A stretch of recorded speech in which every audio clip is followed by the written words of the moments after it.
Buenas tardes. Este tema encaja solamente a medias con lo que ha dicho antes Javier, que se puede mirar como una conspiración, pero no una conspiración, digamos, teórica o nebulosa, sino son unos hechos concretos que efectivamente han pasado, pero cuando hay algún investigador o alguien que escribe sobre estos hechos y los demuestra, como yo acabo de decir a Miguel aquí al lado, que cuando dijo que posiblemente nada, solamente cogiendo la lista del gobierno español de los síntomas de los afectados, poniéndolo en el ordenador con unos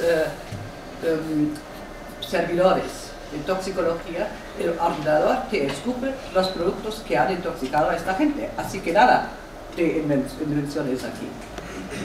Bueno, voy a empezar como yo pensaba empezar antes. Cada día es más evidente en todo el mundo que los científicos, los políticos... ¿Un poco de luz? Si tienes un poco de luz sería mejor. Ahí. Bueno, que se juntan todos, los científicos, los políticos, las instituciones internacionales y las instituciones internacionales, las grandes empresas multinacionales, y todos ellos trabajan no exactamente para el bien común. Y esto realmente es grave en el campo de la salud, donde el público es sistemáticamente engañado, y más que nada por intereses económicos, o, del otro lado, si algún que otro gobierno no quiere que se sepa lo que realmente ocurre. O se juntan los todos y lo tapan. Últimamente los escándalos en este campo se suceden bastante a menudo. Y voy a dar dos ejemplos solamente aquí. Allí está el reciente episodio del famoso fármaco contra el colesterol, el Lipobuy, de mi multinacional favorita, la casa alemana Bayer, que tenía que retirar el producto del mercado en el 2001, solamente 4 años después de su lanzamiento.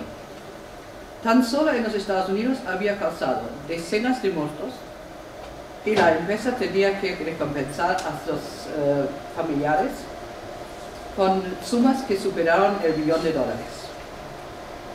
Uno de los últimos escándalos de esta serie es de febrero de este año, que es antes de ayer, diría yo, ¿no? Y se refiere al archiconocido antidepresivo Prozac, que supongo que lo habéis visto en todos los periódicos imaginables y inimaginables, y sus productos afines. En este caso, se acusa a la industria de ocultar todos los datos negativos.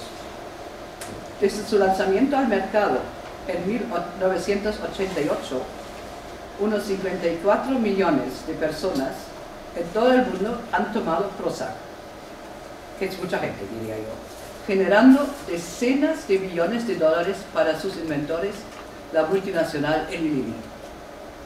Pero el primer gran montaje de esta larga serie de cosas raras fue la epidemia que empezó en España en la primavera de 1981. Ahora casi exactamente, faltan pocos días para el 1 de mayo, hace 27 años. La misteriosa enfermedad, como lo llamaban al principio, que causó 1.500 muertos y lesionó gravemente a otras 25.000 personas. Otros investigadores médicos lo ponían hasta incluso para 60 o 80.000 personas, así que no está muy claro cuántos había. En principio se la llamó una neumonía atípica. Hoy es mundialmente conocida como el síndrome del aceite tóxico o también el síndrome del aceite de colza. Y esto gracias a la ayuda activa de organismos en un tiempo tan reputados como son la OMS, supongo que sabéis todos que es la OMS, que es la Organización Mundial de la Salud, y el CDC, el famoso Centro para el Control de las Enfermedades de Atlanta.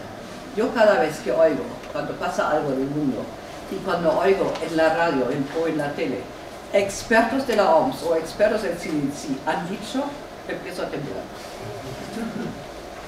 A pesar de estos esfuerzos de todos estos puntos, hasta hoy mismo nadie en el mundo ha encontrado en ninguno de los miles de aceites analizados el agente causante, que ya quisiera. Han ido a la luna, pero no se encuentra un agente causante en un producto que la versión oficial dice que tú te le tomas y 24 horas más tarde estás muerto. Este veneno no existe realmente. ¿Qué provocó la intoxicación alimenticia más grande que se ha dado en Europa desde la Segunda Guerra Mundial? Con este veneno que provocó, pero no lo encuentran. De todas formas, lo único cierto en esta tragedia es el hecho irrefutable que el síndrome del aceite tóxico no tiene absolutamente nada que ver con ningún componente de ningún aceite.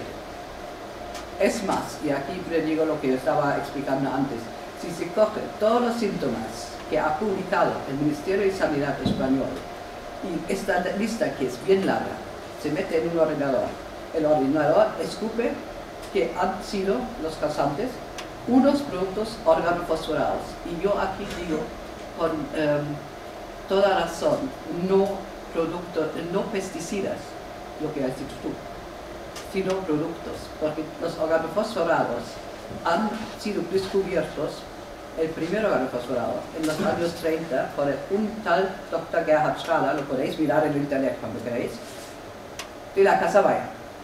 Él y su equipo inventaron unos 2000 compuestos organofosforados más. Todos y cada una de estas maravillas empezaron su vida como arma química.